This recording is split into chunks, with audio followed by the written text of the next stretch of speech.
윤석열 전 대통령의 1심 선고일이 1월 16일로 잡혔습니다. 올해 초 공수처의 체포를 방해한 혐의에 대한 겁니다. 윤 전 대통령은 내란 사건의 선고 때까지 미뤄야 한다고 주장했습니다. 하지만 재판부는 계엄과 별개라며 받아들이지 않았습니다. 지난 1월 공수처는 한남동 관저로 들어가 윤석열 전 대통령에 대한 1차 체포영장 집행을 시도했지만 실패했습니다.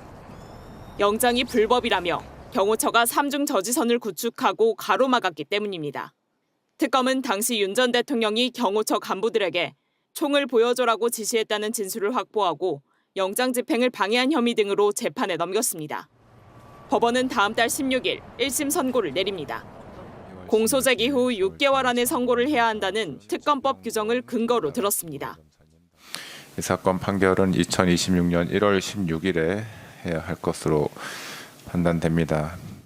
구속기한 만료를 이틀 남겨두고 윤 전 대통령이 기소된 4개 사건 가운데 첫 선고가 나오는 겁니다. 내란 우두머리 사건의 1심 선고는 오는 2월로 예상되는 상황. 윤 전 대통령 측은 내란 재판 결과를 기다려야 한다고 주장했습니다. 계엄이 불법인지 여부는 좀 129 사건에서 다투어지고 있는데 이 판결을 이 사건에서 내린다면은 재판부는 그러나 계엄 선포 자체가 불법인지는 이 사건 쟁점과 무관하다고 선을 그었습니다. 다른 재판부의 판단을 보고 따라가거나 할 필요는 없다고 판단이 됩니다. 그러자 윤 전 대통령이 직접 나서 선고를 미뤄야 한다고 주장했습니다. 지금 얘기하는 거 보면 전부 내란 재판 그 법정에서 나온 것들이고 이게 그대로 넘어간 경우가 없습니다. 대부분 무슨 대통령이 의원 끌어내라 했다 그거 다 바뀌었습니다. 하지만 재판부는 고지한 대로 한 달 뒤 결론을 내리겠다고 했습니다. 오는 26일 결심 공판에서는 윤 전 대통령에 대한 특검의 첫 구형이 나옵니다. 윤석열 재판 첫 선고가 1월 16일에 잡혔습니다. 이게 윤석열 씨는 구속 기간 만료가 내년 1월 19일입니다. 그래서 우리가 전부 다 막 걱정했지 않습니까? 그래서 특검이 그 전에 이적죄로 기소된 걸 가지고 영장을 한 번 더 쳐서 구속 기간을 연장해야 된다 이런 얘기가 나왔는데 그 전에 백대현 재판부에서 윤석열에 대한 이 체포방해 혐의 여기에 대한 선고를 1월 16일 날 하기로 했습니다. 이게 이번에 그 체포방해 혐의 사건 14차 공판에서 백대현 부장의 입을 통해서 나온 얘기인데 왜 그러느냐라고 했더니 기소 6개월 안에 1심 선고를 하도록 내란 특검법이 만들어졌다. 우리는 그 법에 따라서 그러면은 판단을 할 수밖에 없는 거 아니겠느냐? 라고 얘기를 했습니다. 지난 7월에 체포방해 혐의가 기소가 됐고 윤석열 씨가 그것 때문에 사실은 이 구속이 됐잖아요. 그러니까 이번에 백대현 부장이 내년 1월 16일에 하겠다라고 했어요. 그러니까 당연히 윤석열 씨 측에서 안 됩니다. 어쩌고저쩌고 그랬을 거 아니에요? 안 돼요. 해야 돼요. 자, 영상 한번 보겠습니다.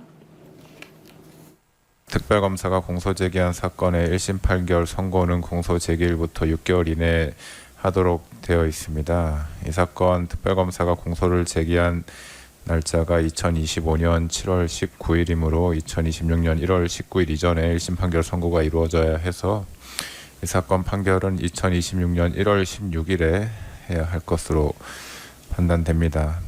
후 변론 종결까지 진행하도록 하겠습니다. 한 말씀만 좀 올리겠습니다. 네. 대통령의 그 계엄 선포와 관련해서 그것이 헌법이 정하는 어떤 실체적 요건과 절차적 요건이 충족이 됐는지 여부에 대해서는 원칙적으로 사법심사의 대상이 되지 않는다는 것이 통설입니다. 왜냐하면 이 국가긴급권을 사법심사를 통해서 효력 여부를 정한다거나 또는 형사 그 가벌성 여부를 판단하게 되면 국가 위기 상황에 긴급권 행사가 위축되기 때문에 저는 이것이 특검법상의 기한회라는 조항도 중요하지만 전제가 되는 그 재판의 그 심리 결과를 고려하시는 것이 마땅하지 않겠나 하는 의견을 개진합니다. 네.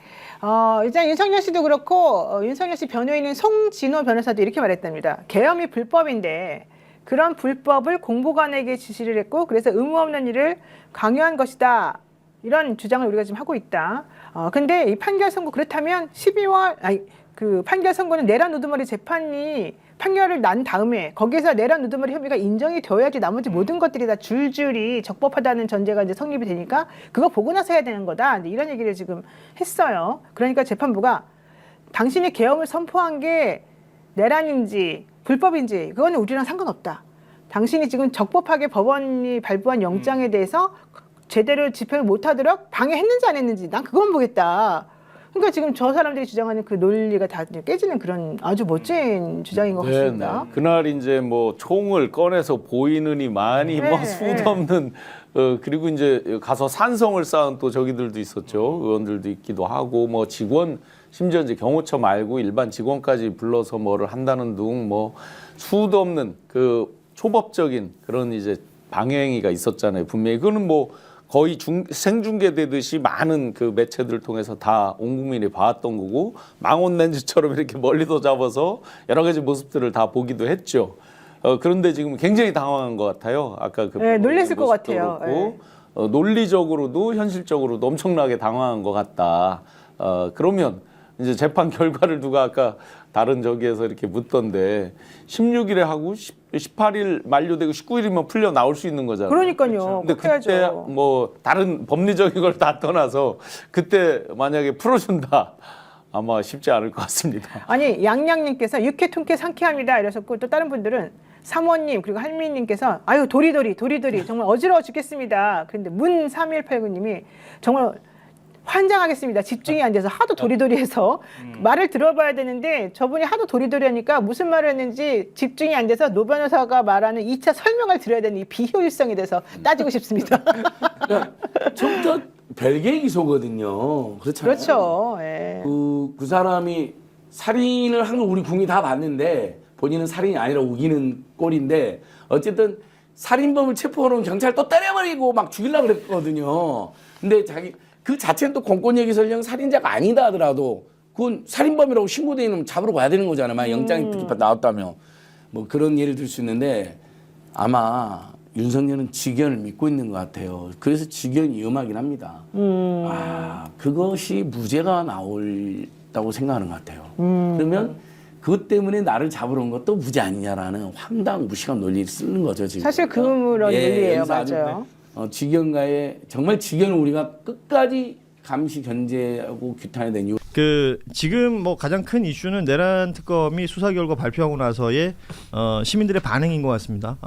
반응에 대해서 많은 분들이 좀 아쉬워하고 부족하다라고 생각하시는 부분이 큰 것 같고 또 하나의 이슈는 대통령이 꾸준히 진행하고 있는 이 업무 보고 생중계로 진행되고 있는 업무 보고에 대한 이야기들도 많이 있고요. 지금 낮 시간에 나온 뉴스들 조금 정리해 드리자면 가장 눈에 띄는 것이 이 윤석열 내란 수계, 내란 우두머리 혐의의 이 재판 그리고 그 앞에 선고가 되기로 지금 예정돼 있는 것이 체포방해 관련된 선고 등등이 있는데 그 구속 만료 기간이 1월 18일이잖아요. 네. 근데 1월 16일에 1심 선고가 난다 그러더라고요.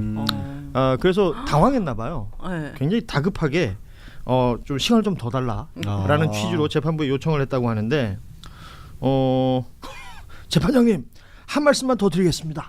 뭐 이러면서 다급히 발언권을 얻어가지고 시간을 더 달라라는 얘기를 했다고 합니다. 요 얘기 저희가 뉴스 전해드리면서 좀 더 자세히 살펴볼 텐데요.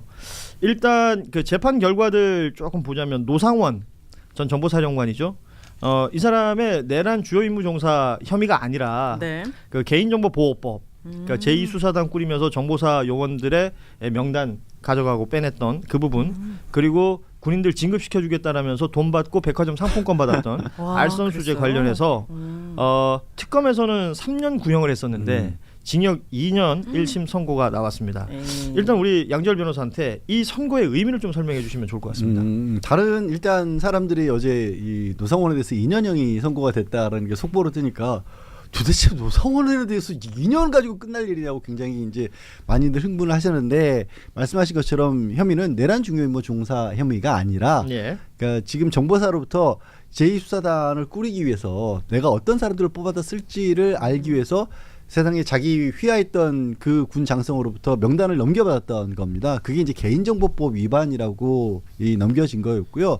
근데 왜 그래도 2년밖에 안 되냐면 3년 구형했다라고 했는데 2년이면 그냥 적절하게 나온 거예요. 그리고 이제 우리나라 법원은 이 말씀을 드릴 수밖에 없어요. 많이들 뭐 외신 가끔 보면 미국 같은 경우에 뭐 증권거래, 주가 조작 잘못했다 200년, 300년 뭐 이렇게 나오지 않습니까?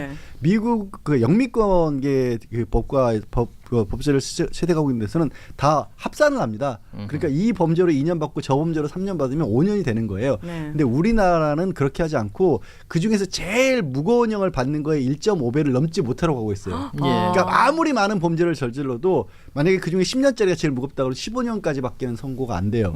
그거를 고려해서 그러면 다음에 어차피 내란 중요인으로 최소한 뭐 징역 뭐 15년, 20년 이렇게 나올 테니까 거기에 어차피 더해서 포함시켜서 이걸 계산할 거면 2년 정도가 적절할 것 같다라고 판단한 거예요. 그렇게 법을 만든 취지가 뭐예요? 피의자의 뭐 인권 때문이에요?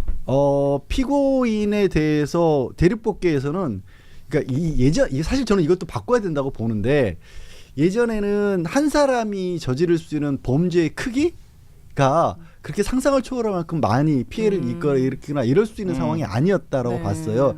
그리고 대립법계는 국가가 개인에게 벌을 주는 그런 구조가 돼 있었기 때문에 국가가 일방적으로 무거운 죄를 선고하는 게 더 위험하다라는 생각을 가지고 있었고 영미법계는 이런 얘기까지 해야 될지 모르겠는데 보통 이제 형사 좀 재밌게 해줬으면 좋겠어요. 그게 내가 안 돼서 그러니까 형사 법정도 국가의 다른 사람들과 이 사람이 맞붙는 그런 형태로 원고 피고처럼 그렇게 이루어져요. 예. 그러니까 피해자가 많을많아질수록 당연히 무거운 죄를 받는 게 당연하다고 생각해요. 알겠습니다. 그 얘기는 좀 더 재미가 없죠. 그러니까 로스쿨 가야지 알 수 있는 죄송해요. 일들인데. 아무튼 좀 재밌게 해보고 싶었는데. 네. 근데 이 주제를 재밌게 하기 어려운데. 오윤혜 씨도 굉장히 정색하고 질문을 해가지고. 네, 죄송합니다. 뭐 대륙법 왜 내가 사과를 하고 있지 근데 설명을 하면서 이런 내용들인데 이런 건 쓸 데가 없고 사실 중요한 건 그 재판의 가장 큰 거는 12월 3일이 위헌 위법하다는 판단이 명확하게 나온 거가 가장 큰 의미입니다. 그러니까 내란 특검의 첫 기소였고 첫 선고가 나왔는데 그러니까 내란 자체, 그러니까 비상계엄 자체가 위법이다. 실체적 요건을 갖추지 못해 위헌 위법이다. 이렇게 그렇죠. 명시했죠. 요 내용이 있으므로 향후에 나오는 다른 판결에 분명히 영향을 미칠 수밖에 없는 그런 구조가 된 거고요. 앞서 잠시 말씀드렸던 그러니까 윤석열 재판 관련해서 지금 백대현 판사가 진행하고 있는 그 체포 방해했던 혐의들 있잖아요. 그 공무집행 방해했던 그 관련 재판이 지금 진행되고 있는데 1심 선고를 1월 16일에 하기로 했습니다. 이 부분에 대해서 윤석열 측은 이 변호인단이 뭐 지금 내란 우두머리 그 재판이 아직 다 안 끝난 상황에서 이걸 먼저 하는 게 말이 되냐? 그거부터 지금 선고 나온 다음에 해야 되는 것 아니냐? 네. 시간 더 달라라는 취지로 변호사도 그렇고 윤석열 본인도 관련해서 이제 뭐 발언권 얻어서 얘기를 했다고 하는데 백대현 판사는 단호하게 아니다. 내란 자체가 위법이냐 그렇지 않느냐를 따지는 것과 이 사건은 다르다. 별개죠. 따라서 16일 날 선고하겠다라고 얘기를 했고 그러니까 이제 1월 18일이 구속 기간 만료인 윤석열 입장에서는 나갈 수 있었는데 여기서 만약 유죄 선고가 되면 못 나가는 거니까. 그렇죠. 그 부분에 대해서 지금 좀 답답해하는 것 같아요. 이 죄는 직권남용이에요? 그러면은 기록 삭제. 체포 방해, 공무집행 방해. 공무집행 방해. 그럼 제일 세게 나오면 몇 년이에요? 이게? 그거 자체는 뭐 그렇게 세지 않을 수 있죠. 공무집행 방해도 실형이 선고되는 경우도 많지 않긴 한데 뭐 많이 나와야 1, 2년 정도, 2, 3년 정도 나오는 정도인데 재구속 때문에. 그렇죠. 재구속의 의미가 있는 거고요. 거기 이제 계속 묶어둔다. 윤석열 같은 경우는 이적죄로 이미 내란 특검에서 또 추가 구속영장을 신청을 해놓은 상태예요. 그게 이제 23일날 영장 실질심사라기보다 영장 심사가 열리는데 그건 이제 재판부에서 하기 때문에 이것도 직연 재판부에서 진행하는 게 아니니까 여기서도 또 구속 기간이 연장될 가능성이 한 번 있는데 여기서도 또 체포방해 관련해서는 아예 선고가 되는 거니까 또 의미가 달라지는 거고 무엇보다 지금 윤석열이 꾸준히 주장하고 있는 게 지난 계엄 선포가 자기 대통령 권한 범위 내에서 했던 거였고 그러니까 정당한 일을 한 건데 왜 체포를 하냐라는 주장을 하고 있고 두 번째로 공수처가 수사를 하는 게 잘못이었다는 주장을 하고 있거든요. 근데 공수처 수사가 잘못됐다라는 주장이 먹히게 되면 나중에 이 내란죄와 관련된 증거들도 많이 못 쓰게 될 수 있는 가능성도 있어요. 체포 자체가 잘못됐고 그때 얻은 증거도 잘못됐다라는 얘기가 나오니까. 근데 체포 방해가 유죄가 나와버리잖아요. 윤석열 측이 주장하고 있는 몇 안 되는 법적인 논리 중에 큰 부분이 날아가 버립니다. 날아갔으면 좋겠어요. 날아가야죠. 네. 날아갈 거예요. 아니 그리고 이건 사실 시간 순서로 보더라도 이제 내란 전국 때 우리가 봐왔던 윤석열의 파면 절차 그리고 이제 내란에 대한 판단 이런 것들은 별개로 하더라도 이제 윤석열의 구속영장을 집행하는 과정에서의 체포 방해, 공무집행 방해에 대한 부분이고 그리고 이제 12월 3일 내란 실패 이후에 윤석열 측에서 증거인멸을 조직적으로 실질적으로 시도했던 부분, 비화폰 삭제 이런 부분들을 판단하는 거니까 별개의 문제라 가지고 뭐 무슨 내란 수교 재판을 먼저 시작했다고 해가지고 이 판결이 더 먼저 나온다고 해서 더 늦춰달라 이렇게 얘기하는 거는 뭐 그렇죠. 저는 이유에 맞지 않다고 봅니다. 그리고 윤석열이란 자와 그 주변에 있는 인간들이 얼마나 황당한 소리를 하고 있는 거라면 이런 거예요. 우리가 경찰이 체포를 하러 가는데 그럼 난 무죄니까 체포하면 안 돼. 이 얘기 할 수 있어요? 그럼 윤석열이 맨날 하는 얘기 있잖아. 일단 수사 받아봐. 거부하는 자가 범인이야. 그런 소리를 했던 자인데 예. 지금 엉뚱한 소리 하고 있고 그거 방해하기 위해서 했던 게 그 총 들고 나가서 경찰보다 니들이 총 잘 쏘잖아. 뭐 대공포 쏴 뭐 이런 얘기했던 인간들인데 우리 미사일 있어 뭐 이런 얘기했던. 예. 네. 지금 이 내용을 생각보다 길게 얘기했네요. 그렇네요. 네, 빨리 넘어가죠. 예. 거의 오프닝이었는데. 그렇네요. 네. 10분을 했어. 이러니까 이게 이제 자꾸 동접이 빠지는 거예요. 네. 지금 여기서 그 내가 피해를 저한테 지금 호소하는 거예요. 그러니까 빨리 넘어가야죠. 빨리 아니, 넘어가요. 양절 변호사 분량이 너무 많았죠 지금? 아 그래요? 네, 좀 네. 10분 동안 카메라를 오윤희 씨한테 고정해 주시기 바랍니다. 네. 예. 저 원샷 원했습니다. 3일 동안 내내 너무 힘들었기 때문에. 아니 네. 오늘 이제 앞전 방송을 같이 했는데 오윤혜 씨가 거의 뭐 오늘 날라다녔거든요. 날라다녔거든요. 네. 제가 좋아하는 주제가 안 나와서 건희 언니 주제가 나와야 되는데. 그거 좀 있고. 어쨌든 내란 특검 수사 결과 발표한 이후에 여러 사람들의 관심사가 몇 가지 있지만 김건희 씨의 이제 내란 연루 관련된 얘기들인데 이걸 가지고 어떤 그 제일 관심 많고 뉴스에 제일 많이 나왔던 키워드가 김건희가 화냈다예요. 네. 화가 날 수밖에 없죠. 너 때문에 다 망쳤어. 당연하죠. 밥상 다 차려주고 하나하나씩 자기가 다 골라가지고 해줬는데 떠먹여 줘도 지금 소화를 못 시킨 거 아닙니까? 줘도 못 먹냐. 그러니까 이걸 실패한 것에 대한 분노가 저는 김건희 씨가 화가 난 거지 계엄 자체를 몰랐다고는 할 수가 없다. 라는 생각이 듭니다. 그 김건희 씨가 가지고 있었다는 계획 자체가 계엄이었다? 그건 취임할 때부터 본인은 계획했을 거고 예. 근데 같이 일하는 사람들이 워낙 조금 많이 봉숭아학당 수준이었잖아요. 다들 막 군인들도 그러고 노상원 불러오고 막 이러니까 그 사람들이 맨날 충성하니까 진짜 성공할 줄 알았겠죠. 아니 그 지금 어떤 결정적인 국면마다 윤석열이 등장해서 이제 부부간의 부부싸움 얘기를 해요. 그 박장범 지금 KBS 사장이랑 그 예전에 인터뷰할 때 조그만 파우치 얘기할 때 네네. 그때도 그 박앵커가 그때 그런 걸 묻거든요. 부부 싸움 하셨습니까? 뭐 이런 뭐 이러면서 막 넘어가고 그리고 무슨 회의 끝나고 11월 달인가 기자회견 할 때도 뭐 이번에 뭐 집에 가서 부부 싸움을 좀 하게 될 것 같아요. 뭐 이런 얘기도 막 했었고 그러니까 뭔가 사소하게 부부간에 뭐 있는 일만 해결되면 모든 문제가 해결되는 것처럼 그런 식으로 막 얘기를 했던 여러 차례들이 있는데 이런 식으로 호도되어서는 안 될 문제들이잖아요. 당연하죠. 근데 거의 한 몸이었다고 저는 생각해요. 새벽에도 우리 부인이 내 거 핸드폰 이거 문자 보내느라 잠을 안 자고 있더라. 그 얘기는 뭡니까? 윤석열 폰이 자기 폰이고 자기 폰이 자기 폰이었잖아요. 그러니까 그렇게까지 가스라이팅하면서 조정하고 했는데 당연히 김건희의 증거는 안 나오죠. 다 윤석열 이름과 윤석열 몸으로 했는데 어떻게 김건희의 증거를 찾을 수가 있나요? 그럼 내란 특검의 수사 결과 발표하는 걸 보고 그 김건희 관련해서는 뭐 내용 없다, 혐의 없다 이런 식으로 정리가 됐잖아요. 네. 여기에 대해서는 우리 오윤혜 씨는 하고 싶은 말이 없어요? 하고 싶은 말이 있으니까 지금 얘기하는 해봐요. 거죠. 시원하게 해봐. 그럼. 그거는 착각하고 있다. 그냥 윤석열 이꼬르 김건희로 봐야 된다. 또는 윤석열 위에 김건희가 있다는 건 우리가 모든 사안에 대해서 알았잖아요. 근데 혐의 없다라는 건 증거가 없다라는 거지 혐의 없다로 가면 안 될 것 같아요. 그럼 그 증거를 계속해서 수사를 통해서 더 찾아내야 된다. 그렇죠. 그리고 윤석열이 계속 김건희한테 미안하다고 하는 이유가 뭐겠어요. 김건희가 나한테 이렇게까지 해서 다 차려줬는데 자기가 제대로 못한 거잖아요. 계엄을 실패시킨 거잖아요. 그렇기 때문에 미안하다고 계속 하는 거겠죠. 박영식 평론가는 어떻게 봐요? 동의합니다. 끝입니까? 예. 오늘 방송 대충 설렁설렁하네. 제가 설렁설렁하다니요. 그렇지 않습니다. 오늘 뭐 탈모약 그 얘기한 게 가장 인상적이었습니다. 왜 그러십니까? 그리고 지금 댓글에 저희가 다양한 뉴스들에 대해서 이야기를 하고 있는 것 같은데 계속 탈모약 얘기가 올라와요. 그만큼 그러니까 민생에 대통령이 야권 정치인도 챙긴다라는 댓글이 올라오는데 이 부분에 대해서는 더 이상의 언급은 하지 않겠습니다. 네. 예. 그렇군요. 네.